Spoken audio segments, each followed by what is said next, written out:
Growing a business is hard, but it does not have to be. Once a week, we take a break from the hustle and bustle in business to talk about innovations and what's new in the C suite. This is the Fractional C Suite Retreat. This retreat is sponsored by your CMO, helping organizations grow with better marketing strategy. Welcome to the C-Suite Retreat podcast. I'm Dave Blanchard with your CMO. I'm the host of today's episode, and I'm joined today by Chad Person, who is another one of my colleagues at your CMO. Welcome, Chad. Thanks for being here today. Thanks, Dave. Appreciate the opportunity to talk with you. So we're going to be talking today about how marketing evolves as a business grows. And but before we jump into that, Chad, I'd like for you to tell us a little bit about yourself, Sure. kind of what your background is, and what your experience with helping businesses with their marketing is. Yeah, no, absolutely. As you said, I kind of run a fractional CMO firm. My focus is helping professional service organizations, especially CPA firms, outsourced accounting firms. My focus is helping that specialized type of organization, really kind of grow with intention. Oftentimes when I work with these types of organizations, I kind of help them move from what has historically been a referral only growth type of focus to, something more scalable, right? Marketing systems that align with marketing investments that align with their revenue goals. I didn't get here through probably like you and a lot of others. I didn't necessarily get here through a traditional consultancy or agency type career. I was a CMO, a marketing leader, a strategist, an operator inside of professional services firms, really for the entirety of my career. I've kind of, made my living working closely with professional services leaders who often were launching new service lines, building their first marketing function, or trying to kind of transition from what has historically been kind of a single rainmaker-led growth trajectory to now kind of more a team approach to scale and so forth. And I guess I would say beyond the specialized area of professional services and accounting, et cetera, one of the things I've tried to really create value with or through my experience is by really helping non-marketers lead marketing. I think to be successful in my own career, I've had to work with folks who, may be responsible and accountable for growth, but really don't have a lot of comfort with sales and marketing. And so what I always try to do is to help them kind of bridge the gap between, being that financial leader that many of the folks I work with are, and between that and the creative, more ambiguous world of marketing, and hopefully give them some structure, some clarity, a roadmap to be comfortable and confident about it. So, Well, that's great. So let's jump into today's topic. So, let me quickly kind of review the growth cycle that a business typically goes through. yeah. And then we'll talk about this and how it applies to professional services more specifically. But so we start out, businesses start off in a discovery phase. Somebody gets an idea for a business and they develop a business plan, and then they open their doors. They're in the startup phase. Then they move towards breaking even, paying the bills. Once they get to break even, then they're wanting to move towards profitability, where they're making more money than they're spending. Then sustainability, which is the point where a business owner can remove themselves from the business for a time and it continues to operate. And then scalability, which is really expanding the business into new areas. And then finally exit. So in one form or another, a business will either sell to someone else or sell to the employees or have an IPO or whatever, but at some point the owner exits the business, and then the cycle kind of starts over again. So let's start talking about that phase between discovery and startup. So kind of that initial planning phase. What's the focus in your experience of marketing And what does marketing need to accomplish during that phase for a professional services firm?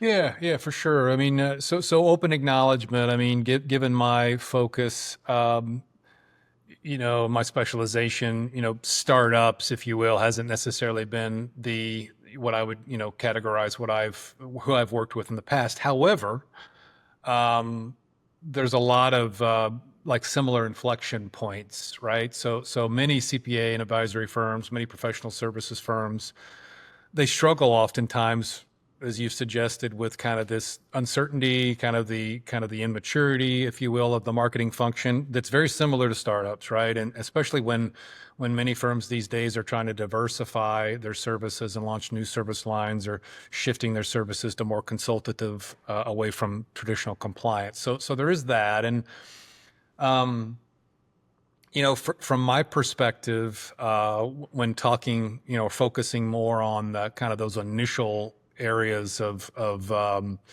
as you said, kind of discovery and startup, it really, oftentimes comes down, Dave, to the planning process, right? Right. I mean, it's like um, making sure that you really are thoughtful about where to make your initial investments of time and effort.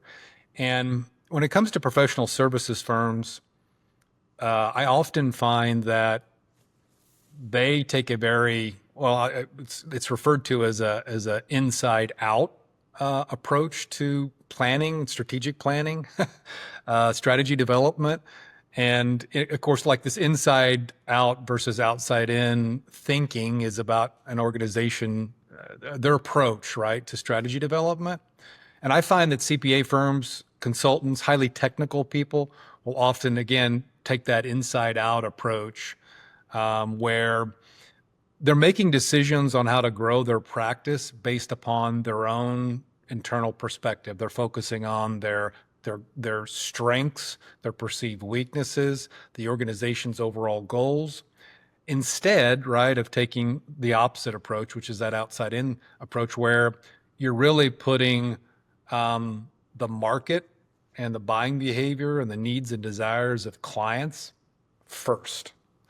I can't tell you how many times I've worked with professional services firms who have some form of a plan or strategy in place, but it's all been developed based on what they're good at doing today, what they're Mm-hmm. comfortable with doing today, what their capacity today, etc. And that is such a limiting way, and frankly, a way that's really there's a lot at risk because, again, as you know, Dave, I mean, it's there's so much change now, right, in the marketplace. Technology is impacting professional services unlike any time previously, and if you don't have your eye on changing buying behavior and the needs and pain points of your clients or prospective clients, you're going to get left in the dust. The one other thing I would say too is, and again, I find this to be the case for CPAs, consultants, professional services providers, is they often confuse strategy with planning and vice versa, meaning like both strategy and planning are vital, but one's not a substitute for the other. And when I work with professional services leaders, I often find that they're about 90% planning and 10% strategy. And I think that's quite common in this space because the nature of technical people is that they're very much focused on checking the box and kind of thinking in a linear fashion about let's just plan and execute, right? So planning, of course, is not a substitute for strategy. And Say a little bit more about how yeah. you see the difference between planning and strategy, because I think a lot of people get confused about this. So I think what you're saying is planning is sort of here are the steps we're gonna take, right? Strategy is more about choices of Yeah. who and where and why Yeah. and yeah. No, you're spot on. I mean, there's been, again, there's a couple of books out there, right? But there's been analysis, evidence that suggests that when you combine, strategy, with planning or strategic planning, right? It's, as everybody calls it, it's toxic, right? I mean, it again, as I said, it kind of leads to the bulk of your work resulting in planning. And this is, I think, especially, I think professional service providers are especially prone to this because of the way they think. Again, um, they like steps. They like to be able to execute the delivery of a service. That's what they do every day. And so I think, yeah, this desire to be able to kind of like plan the execution of services. Oftentimes they get stuck in checking the boxes instead of understanding that they need to be focused on the needs of the buyers and adapting to those needs. And so this critical outside in capability, right, that is so important to like effective strategy and sustainable growth gets lost in the mix. And so I think that, again, the key is strategy first, understand the market needs, pains, develop your strategy first, then planning for execution of that strategy comes after. And strategy is not a comfortable area for a lot of professional services providers. Planning is. They do it every day in delivery of services. So that's how it kind of gets lopsided a bit. So I like your point about sort of making that shift from inside out to outside in. And I think the sooner a business makes that shift, the better. And it can start, really before even opening the doors. If you're, and maybe you can expound on some of the practices, but I think, talking to prospective customers and understanding what their pain points are, so you're getting some input as opposed to, well, here's a service, let me go find somebody who needs it. Yeah. No, you're 100% right. Again, it's one of the reasons why working in the professional services space is so rewarding for me is that, again, it's the unique nature of, CPAs, of attorneys, of engineers, consultants in general that are highly technical and knowledgeable in a specific solution area, right?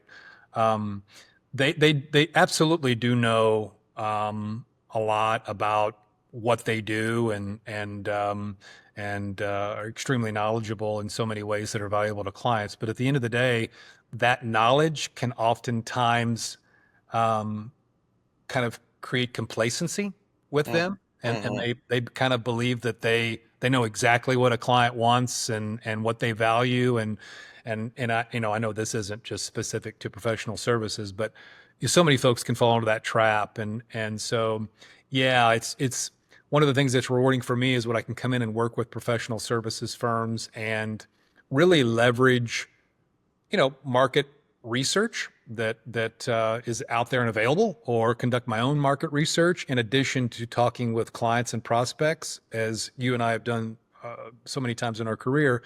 That those kinds of insights are always filled with these significant moments of truth where you're like, you know what, I thought it was this, it's actually that, right? Yeah, right. And I didn't realize that clients were now shifting their attention to, whatever that might be, more real-time access to data, or, having an onboarding process that was less disruptive to my team, or whatever it might be, right? You always gain a lot of new insights that really drive your firm's thought process in terms of what a winning strategy should be. And so, yeah. I think really connecting the dots with the market needs is the key ingredient to developing strategy, and not just focusing exclusively on what you do today and what you feel like you do well, and being risk adverse, which is so much of what CPAs are trained to be. Right. Yeah. So, okay. So before we leave the discovery period, a typical CPA starting up, he's going to hang out his shingle. He's maybe leaving a larger firm, starting out on his own. What sort of marketing help or assistance might someone, or what does that look like? I mean, they're kind of wearing all the hats at this point. They probably don't have a lot of money to hire a full-time marketer. What, how might they avail themselves of some marketing expertise? Is it a consultant or, Yeah, for sure. Yeah, so for a lot of firms, at this early stage, it's a number of different needs, right, that they may have. Oftentimes I think, again, it can be just, I'm launching a new service, I'm specializing for the first time, and I don't necessarily know how to do that. And then again, beyond those two, Dave, I see so much of this firm was built on the back of this founder who's always been kind of the key rainmaker, right, of the yeah, organization. And they've grown to a point where one person cannot continue to support the scalability, right, of that organization. And so it has to translate into more of a team approach. So I think what, leaning on, at this stage, business coaches, of course, folks that can come in and help you add,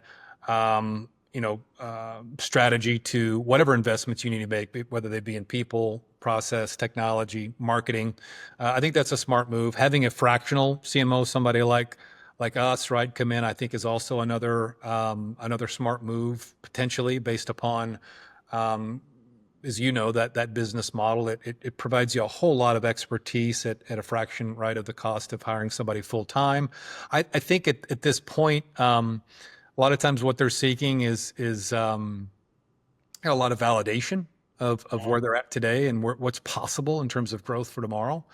And then beyond that validation, helping them, really kind of come up with further refinement and definition of what growth looks like, yeah. right? And at this stage, it might be hiring somebody like you Yep. just for a day to say, Yeah. Yeah. here's my idea. What do you think? What would you do? Or maybe even, having you help interview some prospective clients to try to get some insight there. So Yep. it's like not a, full-time gig, not a long-term Right. commitment, but a Right. little bit of Right. sprinkle that expertise into the mix at this point. Does that make sense to you? Totally does. I mean, again, every firm is unique, and so, yeah, I think being able to kind of be flexible as we are to kind of come in and like you said, if it's a 1 day workshop where we can, frankly, just give them a broader perspective and some tools and methods to really be more thorough, right, in their Mhm. approach to growth, then great. That puts them in a place where they're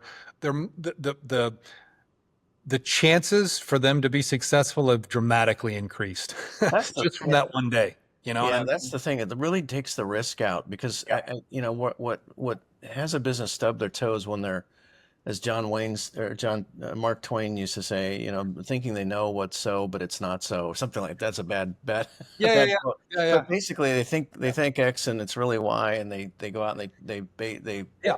assume it's X and they find out it's Y and they get hit in the head. Yeah, and it's 100%. I mean, it goes back to what I said in the beginning. I mean, like just that 1 day, and again, for some it could be 1 day, others it could be something more substantial. But just from that 1 day, you really do, you skip that key mistake, which is kind of validation, right? And is again, they're building what they're trying to build based upon their own internal expertise, what they know, what they think they know, instead of external, right? This outside in approach. So yeah, I mean, and whether it's just as we talked about, encouraging them to do it, truly identify their ideal buyer or whatever it is, it's a huge amount of value they get from that. Yeah, that validation is really key. Either you validate it before you invest in it, Yeah, or yeah, yeah, after. yeah, And one's more yeah, expensive. yeah. Um, so let's move on to the next stage. So the CPA, the professional services uh, owner, has opened the doors. They're in business now. Now the really push is to get to break even. So what is marketing doing need to be focused on at that point to help the business get to the point where they're making money more than or making as much as they're spending? Yeah, yeah. Well, again, I think, as we both know, every firm is a bit unique, but I think at this point it's really understanding, clearly what's brought them the success they've had to date. And oftentimes, as I kind of said before, I often find, and it's the nature of the business, it's early stage efforts have been, primarily word of mouth, right? And that, frankly, oftentimes I find for companies or for organizations, that's kind of the ceiling. It's not the strategy. So you gotta kind of come in and really help them build systems to capture leads, beyond what that founder or rainmaker has produced in the past. And so I think for these organizations, it's really evaluating what they're doing. I mean, sometimes, organizations that are kind of like looking to break even at this point, it's not uncommon for them to come and say, look, we've started to post some blogs. We've actually hosted a couple of webinars, but nothing's working, right? Nothing seems to be moving the needle. And so I think it's, again, kind of taking a step back oftentimes and really looking at their brand, their overall identity, ensuring that you're kind of reinforcing their overall positioning and messaging based upon a clear understanding of who their ideal client is. And then, as you know, Dave, at this point too, beyond solidifying that, ensuring that any content or campaigns that you've got going are aligned nicely with their individual or their ideal client profile. This is oftentimes too where, you start to really look at the sales process and how the marketing strategy could be either misaligned or completely disconnected. and so, and that brings into focus, this additional clarity on buyer journey and shaping how your campaigns and your content and your overall outreach kind of fold into all of that, right? Oftentimes I see it there in terms of trying to take the necessary steps to what I would consider to be break even before you finally hit that next level of really scaling. Okay, so let's move on to the next level, which is you're now paying the bills, and the goal is to get profitable. Really start to make margin, make the business viable.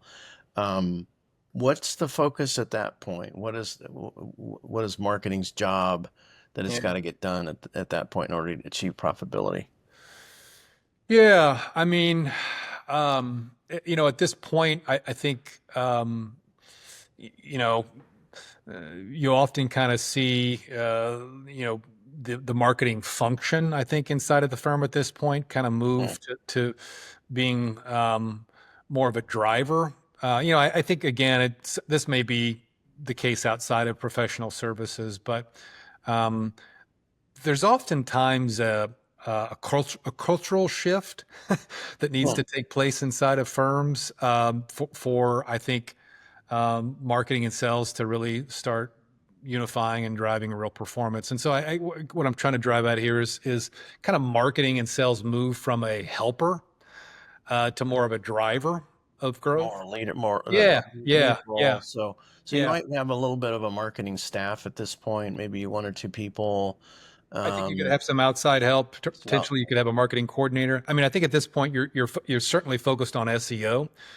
You're focused on probably some automation, depending upon the investments you've made in infrastructure. Certainly, thought leadership for most professional services providers is a part of that content strategy. And then you're also looking for ways to scale referral relationships. Oftentimes, again, firms grow substantially from referrals through their clients. But when you start looking at adjacent professional services providers that complement each other, putting that into focus too can oftentimes be a huge, focus. You're moving from the owner or the principal having those conversations, doing that networking, to sort of leveraging other professionals in their referral network. Yep. Maybe beginning to move from just, one-to-one conversations to putting some things online, having some presence online, attracting some traffic. So those are some of the transitions people are starting to do. Yeah, for sure. You got anything else to that, or was it? I mean, I think that's it. And I guess I would also say, at this point in time, hopefully you're building some credibility, oftentimes with that founder or the other partners in the firm, where they're kind of beginning to kind of let go Yeah. and allowing you to kind of execute plans and are really their enablers and kind of as I said before, like they're becoming comfortable with marketing to some degree, even sales, and how that can drive opportunities for them to grow the business. You're shifting from more oftentimes tactical, from tactics to systems, and from oftentimes some of these vanity metrics to truly ROI tracking as well. Mm, Really getting mm, to the point where you're not so much worried about like the number of emails you deployed or open and click throughs. You're more worried about conversions, right? And what those metrics are that actually have high influence over revenue. Again, at the end of the day, I kind of think, here is where you kind of start to see that cultural shift. mm. And, you move into those areas where, you know, content as an example, you're really beginning to see how it is leveraged to initiate conversations, build more trust and credibility, with your brand and really drive revenue. Mm. Yeah, that's great. That cultural shift and the content sort of move to systems. Yeah, good. So we're now profitable. Now the next goal is to get to the point where the business sort of starts running, at least for a short period of time at first, without the owner there, certainly day to day in all the operations, but it's in some cases able to take a vacation. And a lot of people create a business that turns out to be a prison, Yeah. and they just can't get away from it. So what does it take? What does marketing need to do at that point? And what does the marketing organization look like? What's the focus? What are the tactics or the kinds of things it's doing in order to free up the owner? Yeah, I mean, I think you're 100% right. At this point, it's where you kind of begin to make that shift of allowing the owner to kind of what is it? We always say it's like work on the business as opposed to work in the business, right? Mhm. And you mentioned succession, right? It's obviously something that every business ultimately there's probably some kind of exit, but um, yeah, I think it's about systems at the end of the day. I mean, I think it's about moving to a place where, again, you've got the right systems in place to operationalize outreach, to operationalize sales enablement, lead nurturing. These it's not just about outbound campaigns. It's about having the right systems in place to identify uh, you know leads that need to be cultivated over time, Mm, mm, and having appropriate, again, process and technology, CRM, et cetera, in place to really help manage that and to ultimately be able to attribute investments, right, that you're making in marketing to mhm, the new business that's being mhm. generated. So yeah, there's a lot to probably unpack there, but I also would say that in addition to just kind of um, operationalizing, marketing and ensuring that it can be kind of it's this machine, right? That can be just ran. I also think that enabling a founder or an owner to kind of free them up too also means that you've got a marketing infrastructure that is an enabler of um, launching new offices, breaking into new markets, Mhm. helping them create new verticals. So much of what growth is coming through right now in professional services is through acquisition. And so, Yeah. helping them understand what the market looks like in terms of potential acquisitions. There's growth, through that Yeah. mechanism, as you know, as well. And so, your marketing function is increasing in its capabilities and its ability to kind of operate in its marketplaces. Forecasting, I think, improves. Channel specific attribution improves. Cross market consistency can improve as well. So a lot of things are going on there that kind of freeing the owner up to kind of help lead the growth as opposed to working in the business. Right.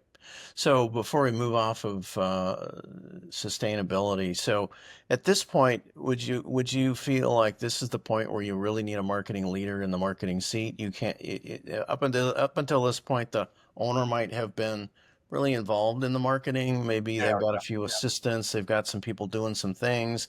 They may have a consultant kind of helping them with their marketing. Yep. But in order for in order for the business owner to be able to step away and sort of start taking the first steps towards exit, they need a leader who they can trust in that position. Would you agree with that? 100%. Yeah. I mean, again, not a one size fits all, but for some, it absolutely means bringing in at a minimum kind of a marketing director, right? Some cases, maybe even something at a higher level, a CMO. For some, though, I mean, as you know, you could bring in a marketing director and continue to kind of have that fractional be an advisor, right? Be someone that can support that marketing director and the owner as new initiatives come up. But regardless, yes, bringing in additional marketing support would be key. I think that the reasons, as you've stated, kind of behind that would be, look, we really need to kind of continue down that idea of this cultural shift and ownership associated with operationalizing growth, like that, and that includes budgeting. It's refreshing your strategy every year. It's your campaign planning. Marketing kind of becomes an infrastructure. It's not just something sweet and cute and fuzzy. Something you're doing. Yeah. Right. And Yeah. so, yeah. And again, like, this is why you build systems, right? It's not just for growth. It's actually to kind of de-risk growth, and, Yeah. and the investments you need to make in continued growth. And so, Well, and it increases efficiency, right? I mean, yes, yes, yes. if you're just getting leads and you're not methodical and consistent about following up on those leads, you're essentially wasting money. Whatever money you spent to try to get that lead is at least partially being wasted. And so, Yep. in order to grow, you got to be more efficient in the use of that marketing dollar, and systems are a key way to do that. Yeah, and 100%. And again, back to your comment about, leadership. I mean, this is where you really need to see that leadership kind of detached from the day-to-day operations, right? And their role kind of shifts more to, they've bought into marketing and sales, and they're more empowering, right? Those leaders to continue to drive growth and leading those efforts. So yeah, fun Yeah. time. Yeah. Yeah.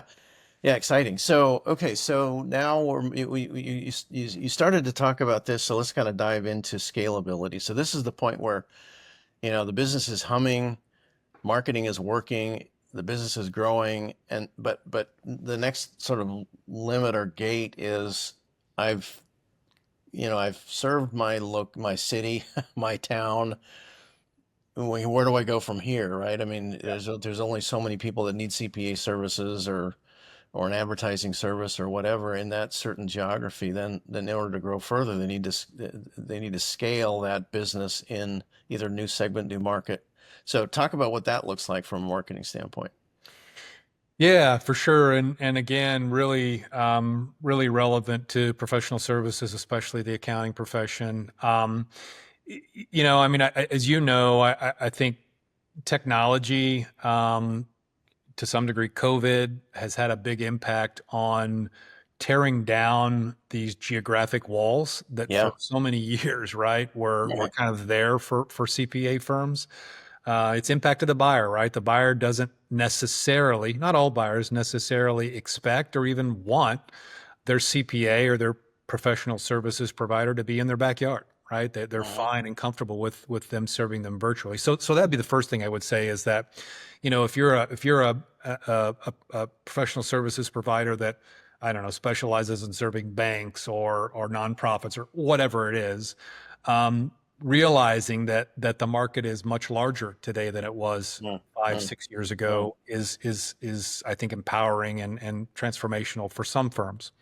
Beyond that, I also would say, in terms of continuing to scale, so much of what's going on in the accounting profession today, and legal, I would say to some degree as well, is this diversification, right? It's what many people like coin, like, we've got to expand our wallet share, right? So I may have clients that, look, I'm doing their compliance work from an accounting, tax, audit perspective, but still every day they're spending, thousands, hundreds of thousands of dollars on other professional services, whether that be, you know, maybe financial consulting that we don't do maybe today as a firm, but we could potentially add, or maybe it even jumps outside of the traditional area of accounting to HR consulting, which is very compliance focused still,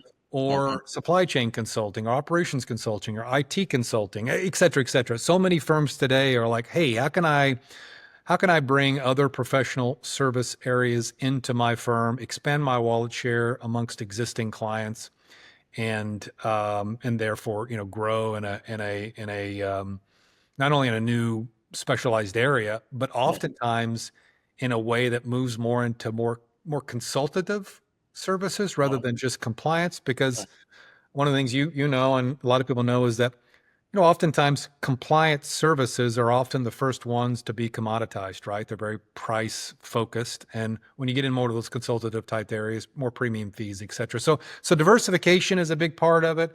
Obviously, looking to expand your wallet share to existing clients. You know, what services can you expand under the accounting umbrella, and then maybe move to a more less traditional services as well. Yeah. And then kind of going higher up the value tree to get higher value services that are not as easily commoditized. So in that case, you know, you could get there by acquiring somebody who's already there. If you want to build it internally, then marketing I would imagine, has a role to play in. Well, what is this new service? How it's almost like you're starting over again in a new segment. You're doing that validation, you're doing that understanding of the customer pain points and that sort of thing. So Yep, absolutely, and that's 100% right. I mean, marketing, first of all, I think can, you know, in a perfect world, marketing helps you do the initial analysis of what services maybe would be nice fits, and that could be, again, every firm is unique. So like if I have a firm that maybe specializes in construction or whatever, there could be certain services that you know, I'll give you an example. Construction is a very tax heavy industry.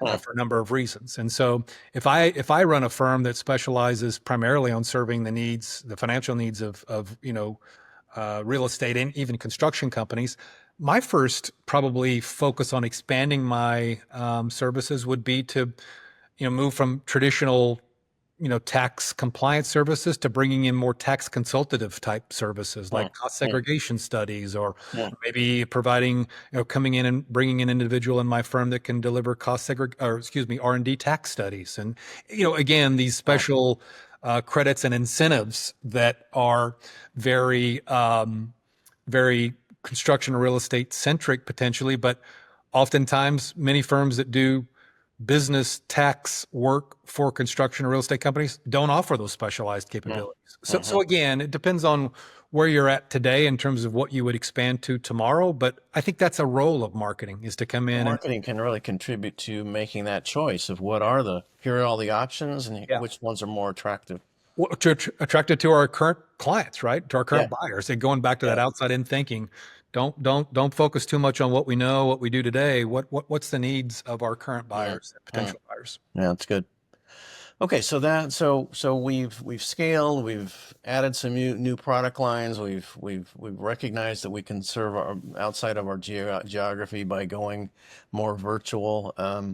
So at this point, the owner's thinking, you know, at some point I can no longer do this. I need to retire. I need to, you know, I need to be thinking about the next stage. And it's life experience. The earlier you start thinking about that, the better. Sure. You know, if that needs to be tomorrow, it starts to be a problem. So how can marketing sort of help a business? And at this stage, really, it comes down to valuation. If you're going to sell that business, it has a certain value based on the characteristics of the business. So what can marketing focus on to help that valuation increase when it comes time for that exit?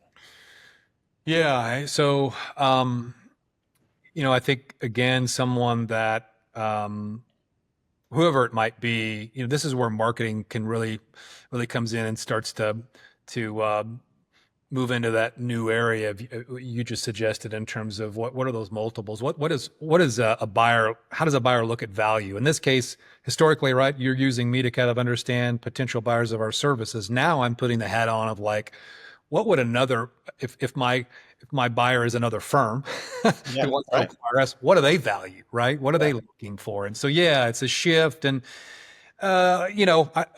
there's a lot to unpack there, but I would say one of the things that I see frequently in the professional services space, certainly CPA, et cetera, is I'll start with brand because it's Yeah. something that certainly is owned by marketing. I often find that a firm has their whole brand is the essence of their brand is the founder. Yeah. So Mm. like They might even have the name. yeah, it's the name and that you can get by with that Yeah. sometimes, but like when literally the whole value proposition It's the guy. and Yeah. yeah, Or is the this gal. Yeah. this man or this woman, then obviously that has a real negative impact on whatever equity that brand has in the marketplace because as you know, as soon as you oftentimes this is an exit strategy, right? As soon as I sell, I'm out, I'm done, right? And so yeah, helping CPA firms, helping founders and owners understand that well before their exit, this transaction, they need to make investments in people and process and technology and systems, right?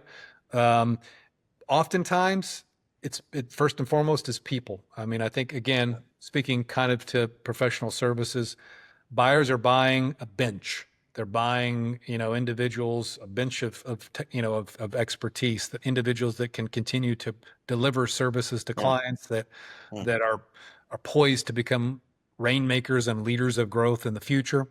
Firms that are reliant almost 100% on that one founder still generating all the business are that's not something anyone's going to want to purchase, right? Yeah, For exactly. the So reasons we've stated. part of marketing's role at that, or the marketing leader's role at that point, is to bring in the right marketing people so that they have a stronger marketing team.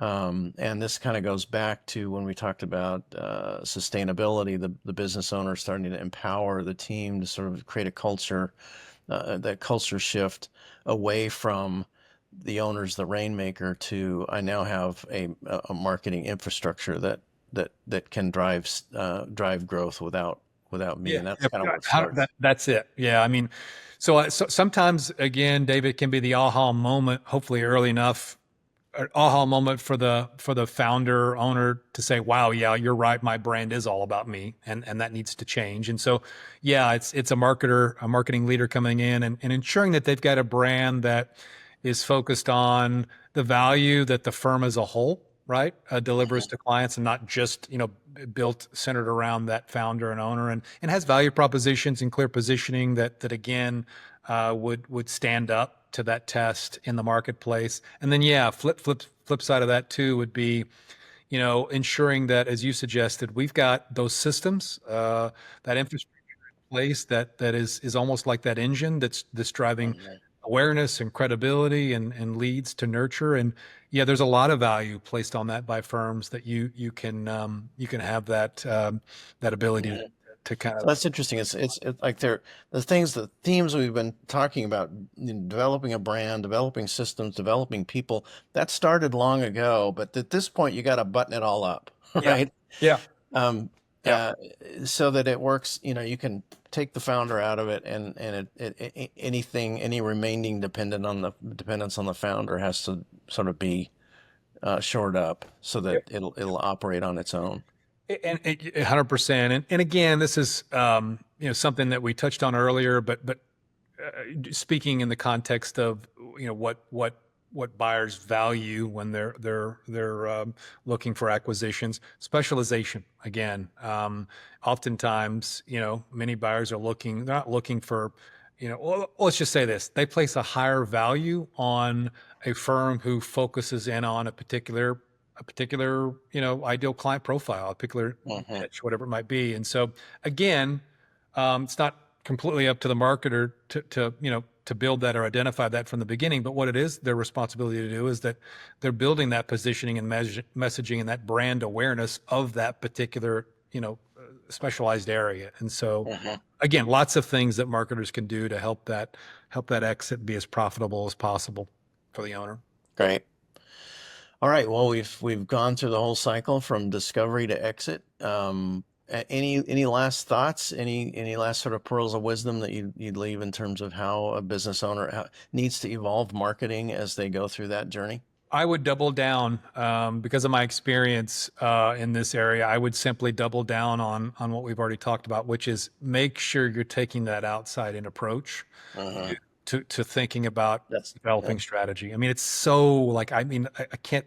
It's like 95% of the time they're thinking about it from an inside-out approach. And the other thing again is and they're substituting planning for strategy, right? Yeah. So I really would I double down there and say really be thoughtful, take an outside-in approach to developing that plan from the beginning, and you'll dramatically improve your results. Okay, great. Well, so if somebody wants to engage with you further on this, someone who might be listening here, what's the best way that they can reach out to you? Yeah, send me an email, chad@yourcmo.com. Go to my LinkedIn profile, Chad Person.